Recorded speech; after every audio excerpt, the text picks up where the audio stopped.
O Evangelho, como me foi revelado por Maria Valtorta, capítulo 552.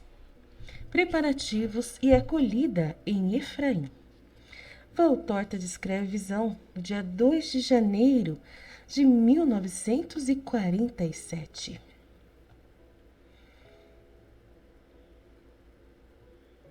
Mestre, a paz esteja contigo.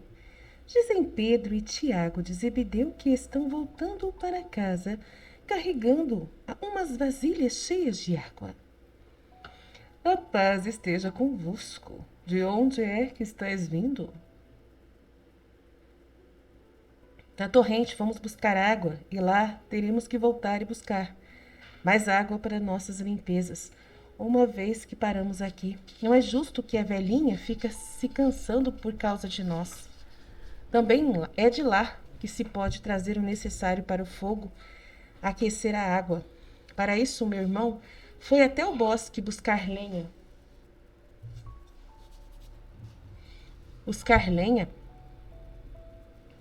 Há muito tempo que não chove e a lenha pega fogo como capim seco. Explica Tiago de Zebedeu. Sim, mas o caso é que ainda que o dia estivesse apenas começando, nós fomos vistos, tanto na torrente como no bosque. E pensar que eu tinha ido à torrente para não ir à fonte. Diz Pedro. E por que, Simão de Jonas? Porque na fonte há sempre muitas pessoas e podiam reconhecer-nos e virem para cá. Enquanto estão falando, vão entrando pelo longo corredor que divide a casa os dois filhos de Alfeu, Judas Iscariotes e Tomé. Por isso, eles também ouviram as últimas palavras do Pedro e a resposta de Jesus. O que não teria acontecido nas primeiras horas de hoje, certamente teria acontecido mais tarde.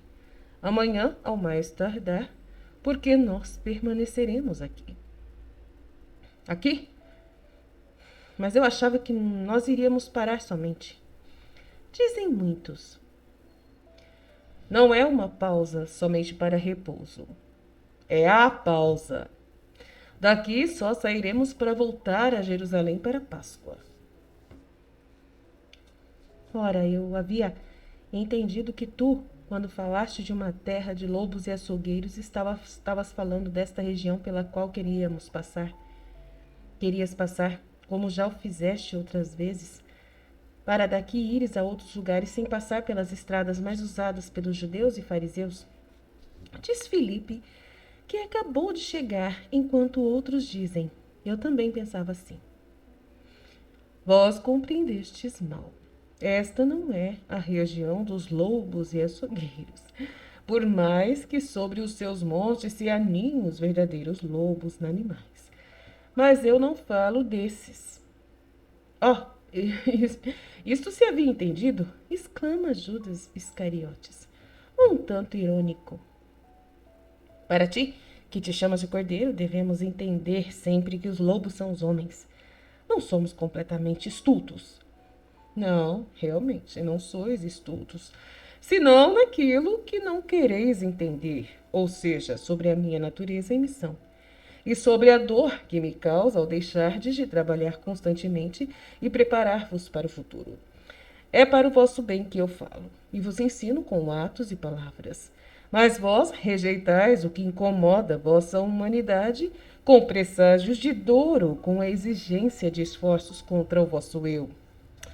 Escutai. Antes que aqui estejam os estranhos, agora eu vos dividirei em 2 grupos de 5, e irei sob a guia do chefe de cada grupo, pelas terras vizinhas, como eu vos mandava nos primeiros tempos. Lembrai-vos de tudo o que eu disse naquele tempo e ponde-o em prática. A única diferença é que agora passareis anunciando que está próximo o dia do Senhor, também aos samaritanos, para que estejam prontos quando ele chegar. E mais fácil se torne para vós a conversão deles para o único Deus. Sede cheios de caridade e de prudência, sem prevenções. Vós estáis vendo e vereis mais, que o o que nos é negado em outros lugares, aqui nos é concedido. Por isso, sede bons com estes inocentes que pagam pela culpa de seus pais. Pedro será o chefe de Judas de Alfeu, Tomé, Filipe e de Mateus. Tiago de Alfeu será chefe de André, de Bartolomeu, de Simão Zelotes e Tiago de Zebedeu. Judas Iscariotes e João ficam comigo. A partir de amanhã será assim. Hoje nós descansaremos, fazendo os preparativos para os dias futuros. O dia de sábado passaremos juntos, portanto, fazei o possível para estardes aqui antes do sábado, para partirdes de novo quando ele tiver passado. Será o dia do amor entre nós. Depois de termos amado o próximo no rebanho que saiu do ovil paterno, ide cada um para as vossas incumbências. Jesus fica sozinho e se retira para um dos quartos, no fundo do corredor.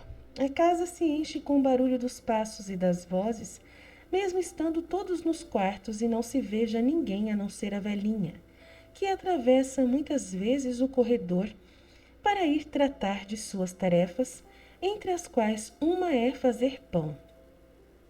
Pois ela está com farinha sobre os cabelos e com as mãos cobertas de massa. Jesus sai depois de algum tempo e sobe para o terraço da casa. Passeia lá em cima meditando e olha de vez em quando o que acontece ao redor. Ele é encontrado por Pedro e por Judas Iscariotes, que não estão muito alegres, na verdade. Talvez para Pedro seja muito penoso separar-se de Jesus. Talvez para Iscariotes seja penoso não poder fazer a mesma coisa e ir expor-se pela cidade. Uma coisa é certa, estão muito sérios os dois quando sobem ao terraço.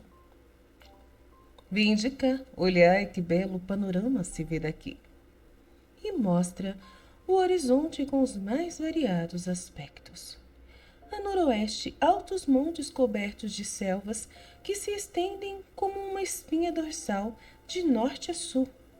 Um deles fica atrás de Efraim e é um gigantesco verde que domina sobre os outros. A nordeste e a sudeste há um ondular mais suave de colinas. O povoado fica em uma bacia verde com fundos mais longínquos, tendentes a se tornarem mais planos por entre as duas cordilheiras mais altas e os terrenos mais baixos, que do centro da região descem para a grande planície do Jordão. Por uma abertura entre os dois pequenos montes mais baixos, se entrevê esta pequena planície verde, além do qual está o Jordão azul.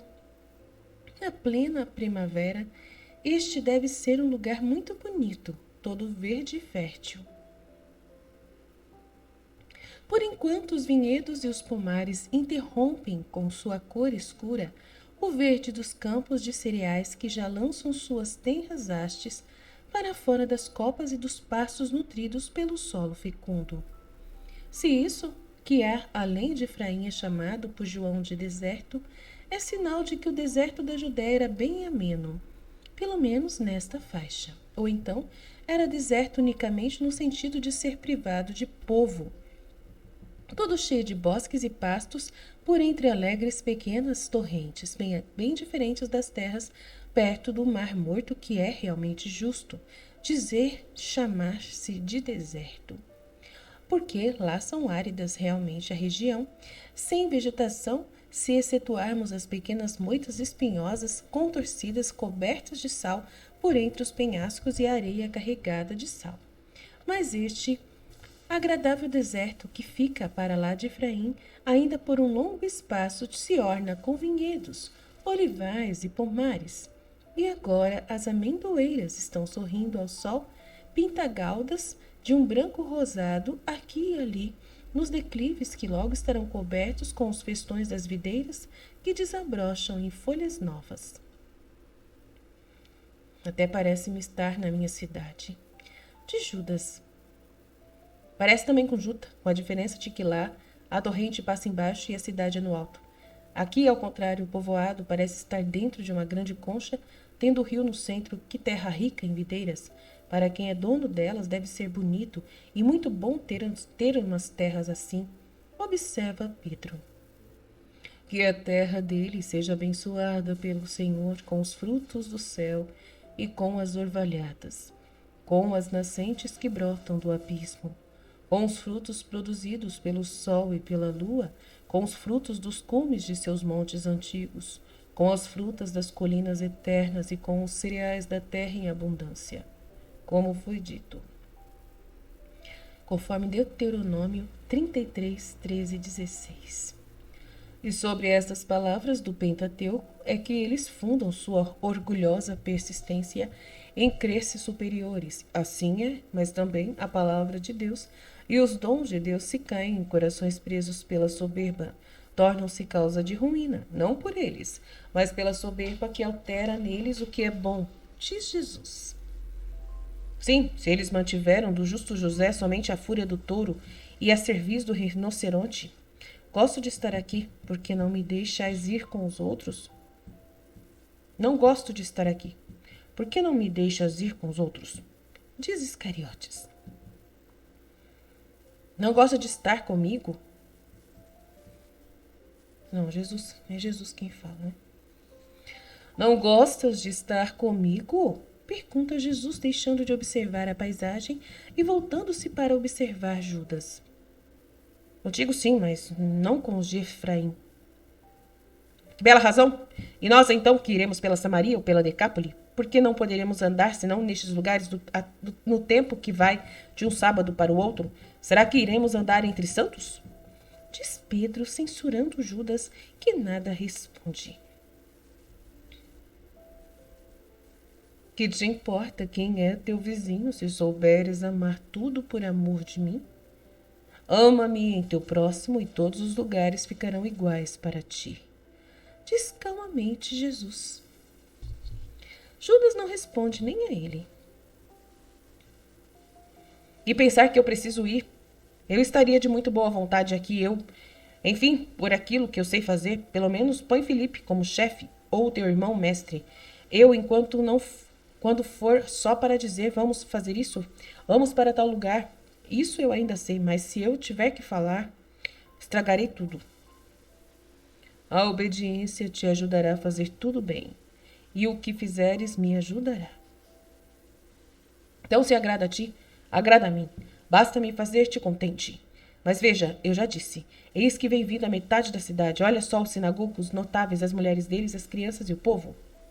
Desçamos ao encontro deles.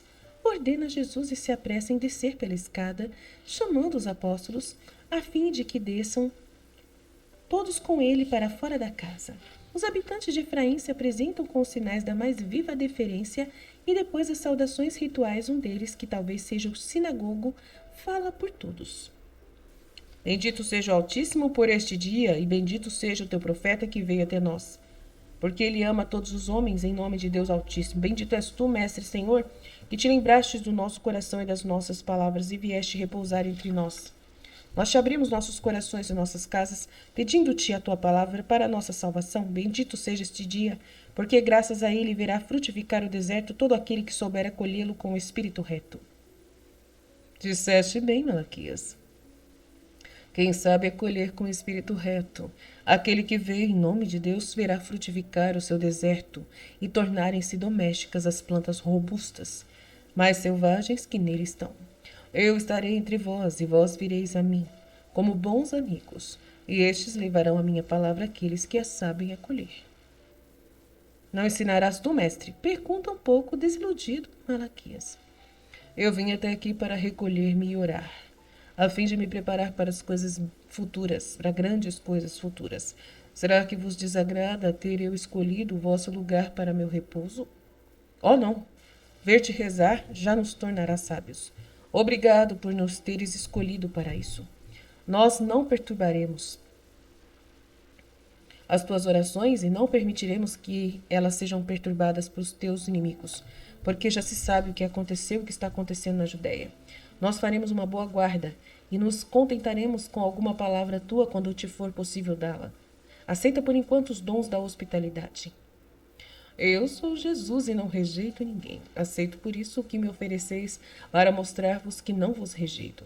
Mas se me quereis amar, de agora em diante, dai o que quereis dar a mim aos pobres da cidade. E aos que estão de passagem, eu só preciso de paz e de amor.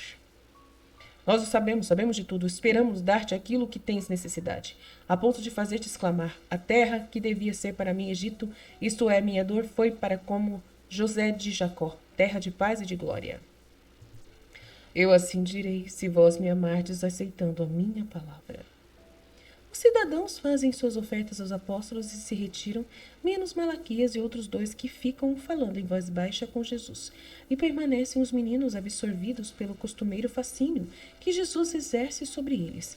Eles ficam surdos às vozes de suas mães que os estão chamando, e não vão embora enquanto Jesus não os acaricia e abençoa. Depois, tagarelando como umas andorinhas que esvoaçam, eles saem de lá, acompanhados por 3 homens. E assim termina essa visão Fiat.